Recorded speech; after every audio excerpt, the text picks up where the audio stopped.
If these are the people who are going to be leading the United States in the future, it's over. It doesn't matter what you do. Try whatever you want. Vote for whatever. It doesn't matter, man. The young people are going to inherit this world. And this BuzzFeed story shows us that upon some minor incidents involving words, heavens, a naughty text message, everything just breaks down. And I'm not even exaggerating. They're shutting down classes. Students are scared to go to class because somebody was called a slur. I am not exaggerating. BuzzFeed has a story about university students at Syracuse who are scared to go to school. Classes are being shut down because somebody was called a slur, because somebody else saw something written in snow. I'm being serious. Think about it. 10 years from now, these kids are working corporate jobs. Somebody makes an off-color joke from Family Guy and, shut down the business. I don't feel safe going to work. They then file a discrimination suit against the company saying that by not providing a safe working environment, they're discriminating. We're doomed, man. It's over. College has destroyed and rotted the minds of these children, but I also blame the parents. It's great. But I will stop myself. Look, I'm being a bit hyperbolic, but let me tell you something else. When these people are too scared to crawl out of their bed because the monsters are lurking around every corner, regular sane people will carry on just fine. These people will likely get fired, but there are issues with lawsuits and things like that for the most part. I think the only thing you really have to do in order to weed people out is ask them how they feel about certain offensive comedians. Like, what do you think about Dave Chappelle's stand-up? And if they say he's problematic, it's like, oh, okay, I don't think you'll fit into the culture. There's nothing discriminatory about that. Asking if someone appreciates mainstream pop culture and they say no, get rid of them. I'll tell you what's going to happen. They're going to hear a naughty word and they're going to refuse to come to work and cite discrimination. Check this story out.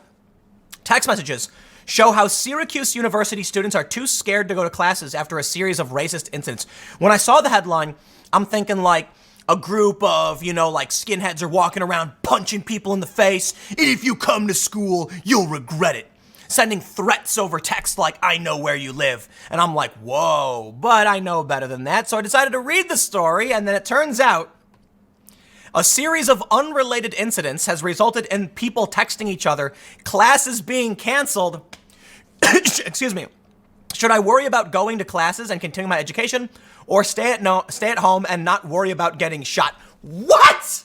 I'm from the south side of Chicago, and I actually at some points had to worry about getting shot, but it never stopped me from living. 2 blocks away from my house, there was a hot dog stand, and it had bulletproof glass with bullet marks because somebody shot at it. And that's where we'd go to get a hot dog. And they were great hot dogs, by the way. Yeah, that's a reality in Chicago. These people are out of their minds. You know what? I'm lucky to grow up where I grew up, to experience, the realities of this world and not become such a fragile and frightened individual that a naughty word results in me crying in my room. And they're crying. Oh no, BuzzFeed, what are you doing? These people should not be, we should not be, listen, I'm all for treating people with respect, okay? But at a certain point, you gotta tell someone, stop it. This is nowhere near as bad as things are going to get. How will you function? How will you go to a bus station when there's some cracked out homeless guy who's flinging feces like this in Hollywood? What are you gonna do then? When Syracuse University students began hearing reports that a white supremacist manifesto had been airdropped to some people's cell phones at the school library on Monday night, R.T. Patel, a fourth-year PhD student, quickly began thinking about escape routes and evacuation plans. Why? Oh man, that's so insane. I have literally been, let me tell you something. I went to Egypt during the revolution back in, 2013? And I went down and was surrounded by a bunch of very angry people who very much did not like Americans. And I walked through an extremely dense area as an arrogant American, but you know what? I understood the realities, the risks, and what I was doing, and I was fine, okay? You don't go around being an arrogant jerk. You mind your own business, you keep your mouth shut, and you do what's right, and you can even go into dangerous areas where they were straight up saying, no Americans, they were very angry. Been there, done that. I've been in places where I'm surrounded by far left. I'll tell you what, you want to talk about being concerned for your safety? I went to go cover a protest outside of Columbia, and I got surrounded by a bunch of screeching leftists who didn't even know who I was. And was I scared? No. But I did have concern, right? You want to talk about being scared? How about when Antifa bashes people over the head? You get a text message and you're like, ah. One of her professors in the Department of Religion texted her at 7:25 a.m. on Tuesday morning. Artie, are you sure you want to go to campus? We need to be safe. I'm actually, I'm glad. I'm glad these people are hiding. I'm glad. Stay out of the way of regular people, okay? This country is overwhelmingly normal people. And if y'all are scared because someone pranked you and sent something offensive, good. What is it saying? Do something or get out of the way, right? Multiple people reached out to each other with the same message. Do not go to campus today. It was a palpable fear, Patel, 30, told BuzzFeed News. You could feel it in the air. Could you imagine spending money to get an education and being surrounded by these psychopaths who are shutting down your education? You got to pay that money back. A series of racist incidents reported by the university since November 7th have heightened the fears of students and faculty members on campus. This week, teachers canceled several classes, citing concerns for their student safety. Parents are making their kids return home for the holidays earlier than usual, and many students are refusing to leave their apartments, missing classes and work shifts. I love the Constitution. I'll tell you what, none of these things that have happened have been threats of violence or in any way illegal. The incidents include reports of racial slurs against Black and Asian people, racist graffiti. Now, the graffiti is illegal. A swastika found in a snowbank, not illegal. A Black woman being called the N-word by a group of students and fraternity members, and a professor of color receiving violent and racist email threat. Receiving a threat is certainly illegal. That I can understand. Not acceptable, and if people are worried about that, I agree. But I'll tell you what the thing is. When these people move out into the real world and they're getting jobs, you could go outside to where they are every day and say a naughty word, and they'll be too scared to come to work, and you did nothing illegal. It is your free speech to stand there and say certain things that are offensive. I'm not saying slurs. I'm saying things that would offend them and make them feel unsafe. Now, the point is, whether or not they feel unsafe because you're saying things like, let's say you started saying Trump over and over again. I was in New York, and there was a pro-Bernie protest, and a guy ran up and started yelling Trump and waving his arms in the air.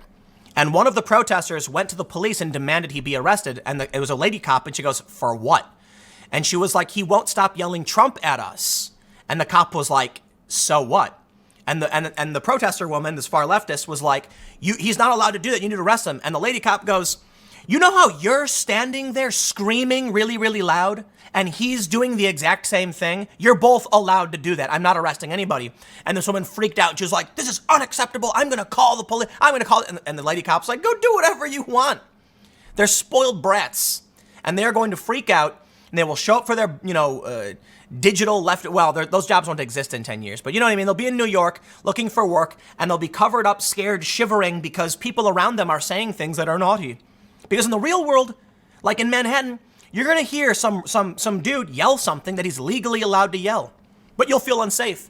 I got to tell you, man, I don't know what the gist of the racist manifesto was.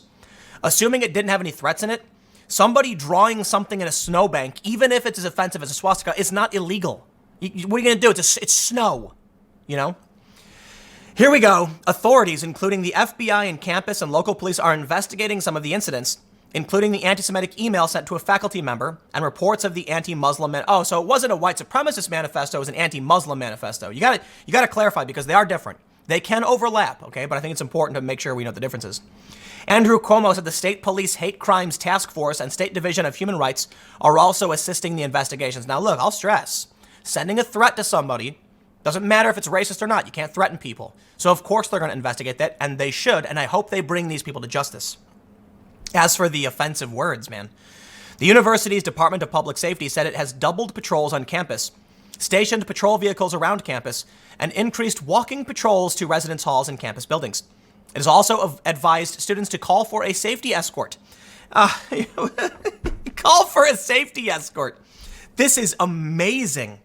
This may be one of the most exaggerated and sitcom-esque, clownish circus nonsense I've ever seen. Look at this. So they've got some text messages. WTFFFFFFF. It's time for us to go home. I hate this effing school. I'm trying to keep it together and finish my S for my classes, but this is so disheartening. I can't even do my damn work. I can't be at the protest. This is aggravating. And then there's a blurred thing or whatever. I cried today twice. Oh, no, I'm crying right now. These are two guys. I'm scared. I just woke up to stuff and I cannot. I've been up like all night. I knew you were asleep, so I didn't call you, but someone ripped the sign off my door last night. Let me tell you a story. Let me tell you a story. See, I used to hear gunshots outside my window at night. Oh man, I moved to Brooklyn when I was during the Vice era, and I'm sitting in my bed, and I would hear gunshots across the street. And one time, it's actually a really funny story. Okay, I'm kidding. It's not funny. It's horrifying. I was in my room. It was a weekend. I was chilling. I just got back from Brazil or something. And I'm like in my PJs eating a burrito, watching cartoons, when all of a sudden a helicopter is like 10 feet above my building, and I'm like, whoa, whoa, whoa. I get a phone call. It's from someone at Fusion, where I worked. And they said, are you anywhere near the assassination? Something to that effect. And I said, whoa, assassination? And I get up and look out my window, and there it is. I was on the street where 2 police officers were assassinated by a black identity extremist. They walked into the squad car, 1-2. And actually right here, you can't see it, I've got the police tape that was in front of my house. And the next morning, when they cleared out, there was the police tape blowing in the wind. And I picked up a piece. And I said, I'm going to keep this. I keep a lot of the things from these big stories that I've witnessed. And that was in front of my apartment. That was in front of my apartment and at the end of the block. So it was right next to like the pizza place that I would go to. I looked out my window. The police told me I wasn't allowed outside. I went to my door. The lights had been turned off on the street. I opened the door, and there were 2 cops, and they were walking past and said, you got to go back inside, man. There's been, a murder or whatever. 2 cops were assassinated by a black identity extremist outside my house. And you know what? I wasn't freaking out. I ran towards the scene. I said, okay, officers. I went back inside. They passed. And then I went outside because you can't legally tell me I can't leave my house. And then I just crossed the street, walked over. I had to sneak across the street. The lights were out. There were cops everywhere. And I went and I started filming. And I started, what happened? What did you see? These people are in their rooms crying because someone said mean words. I can't imagine what these people would do if they had to spend even a couple nights on the south side of Chicago. Go to K-Town. Just for real. Just spend some time there. See how you can endure. They will probably die of shock. I kid you not. If you're gonna cry and you're gonna be texting your friends, you're crying because mean words had been said. Now again, I'm excluding the threat. I understand the threat, but even still, like I get threats all the time. I had someone show up to my house. And am I crying? Am I hiding? No. Okay? I'm not hiring some ridiculous security company. I've been to these places. People have threatened me. They've posted pictures of my mom. And you know what? I go do my thing. And is anything wrong? No, I'm fine. Okay? These people are hiding and crying. And they're shocked. I'd like to see what would happen if they had to spend just one weekend where I grew up. Now, I'll admit, the South Side area where I grew up, it's gotten a lot better. It's been gentrifying. Crime is down across the board. But man, the people in my neighborhood, you want to talk about what scares you and what worries you? How about drugs being laced with like fentanyl and heroin? People who would think that they were buying certain drugs. This is why you don't do drugs, man. This is why you got to be very, very careful. And it's one of the reasons I think we need regulation and controlled use so we can help people. But I'll tell you what, man. You grow up in these places, and yeah, you're gonna lose a lot of people. What about what's this? They're like kindergartners. They're like preschoolers, shivering. Man, I'll tell you what. Why don't you go out to rural Nebraska? Because I lived in Miami. I lived 40 miles outside the city, and I knew full well when you're out far away. What's the saying? When seconds matter, the police are minutes away. And I know it, and I've lived it. And these people are just terrified. As a white woman, McAnany said she did not experience the same fear as students of color, but also getting notifications about the manifesto. McAnany said she was terrified of leaving her off-campus apartment and going to classes, one of which was located in a building next to the Byrd Library. Should I worry about going to classes and continue my education or stay at home and not worry about getting shot? Shot by who, dude? No one in your area is doing anything. Look at this. Any news? No, I really don't know what to do. I really wish they would cancel classes. I'm really scared. Oh, this is amazing. What time is your first class? 11 a.m. I've been driving to class for the past week. Beverage beverage of everything going on. What? Well, get ready to go and then see what happens. Your choice. If you don't feel safe, don't go. Maybe they will cancel. But if they don't, email the prof and tell them that in light of the current events, you are scared. I have to return my camera to News House at 9. Okay, do that. Drive there. I put money on your debit card. I'm so sorry this is happening to you. Wish I was with you. Don't go near the quad if you can avoid it, okay? Is it from like your mom, like Patel? McKennedy's thoughts also went to exits and evacuations in classrooms. First of all, okay, no matter where you are, for any reason, you need to know where your exits are at. That's why we put exit signs on doors and in hallways. And it's not because a bunch of white supremacists are marching around threatening you. It's because fire happens. These people don't think about their exits and evacuations ever. Only now that someone said a naughty word are they thinking about how to get out of a building? These people have terrible parents. You should be ashamed. Are these millennials? No, these are Gen Z. These are kids in college. Okay, I'm not confident in the future, man. Are you going to class today? Yes, but I had to think about it for a minute. I woke up at 5:30 to go down. I really want to go to see. I think I'm going to drive up there. I'm going to drive and just walk around, and there'll be nobody. And it sounds like if I just walk around, just maybe interview some people. No, I actually think I should go do it. I also had to get up to my return my camera. I feel really anxious, but I wanted to see what everyone would say about it. Imagine going to like a party, okay? And your friend tells you about the murder that happened last night, a block away. Imagine having to live in that kind of world, which is the real world that most people live in, that crime happens, and it's been going down, it's been getting better. But especially like in Chicago, imagine that. Do you think you'll feel anxious over this? I know I certainly wouldn't.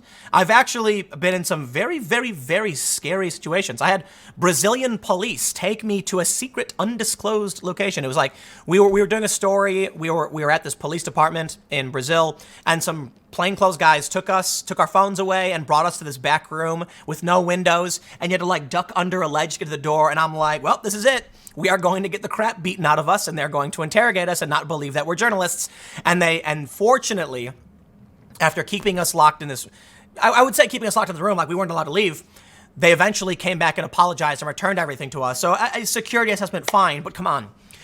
When plainclothes dudes at a police department bring you into the back room with no windows, away from all of the people, and it was just a room with like a couch and a computer in it, I'm like, oh, this is going to be fun. So I'm immediately, like, as they're walking us, I take my phone, and I start texting the office, like, we are being taken. This is going to be crazy.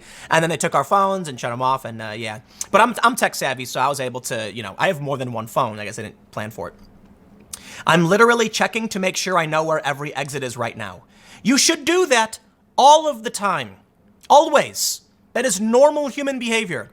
We put exit signs on doors because when disasters or fires happen, we have prepared you to know how to escape.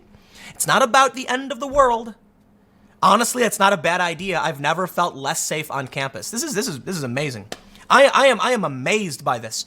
I need to send somebody up here to go interview people because this is amazing. I'm not going to read any more of this. Wait, hold on. What's this? Not again, SU. Due to the circumstances that arose tonight, Not Again SU stands with Renegade Magazine and urging the administration to cancel all classes and campus events until further notice. These active threats targeting students. What? Oh, welcome to America. The college. You know what, man? Normally I'd say that, like, I blame the parents and these kids need, the parents are just as bad. They're terrified of their delicate snowflake getting hurt, so now they have a bunch of fragile little whiny babies over some naughty words. Now, look, I get it. I'll be fair. There was a threat email they're claiming, okay? And if that's true, I can respect people being concerned about that, but I'll tell you what. What do you think I do when I get an email saying, they're going to do something really, really bad to me and my family? Do you think that I, crawl into the corner of the room and shut the lights off and shiver? No, I hit the trash button. And I carry on. Do I call the police every time that happens? I don't. I hit the trash button and I carry on. Not a university, though. These people are texting each other that they're crying. Kids, you got to grow up, man. Because I welcome you to the real world. And I'd like to ask you, what do you think's going to happen when you're walking down the street and someone says a naughty word, screaming it as loud as they can? Are you going to demand the police do something about it? And the cops are going to say he's allowed to do it. It's a First Amendment. You have free speech. Not at these universities, apparently. Granted, there's a big difference between incitement and threats and someone drawing in the snow, but apparently that's enough to make everybody lose their minds. I'll leave it there. I'll see you all at 4 p.m. YouTube.com/Timcast. It is a different channel. Check it out. Thanks for hanging out.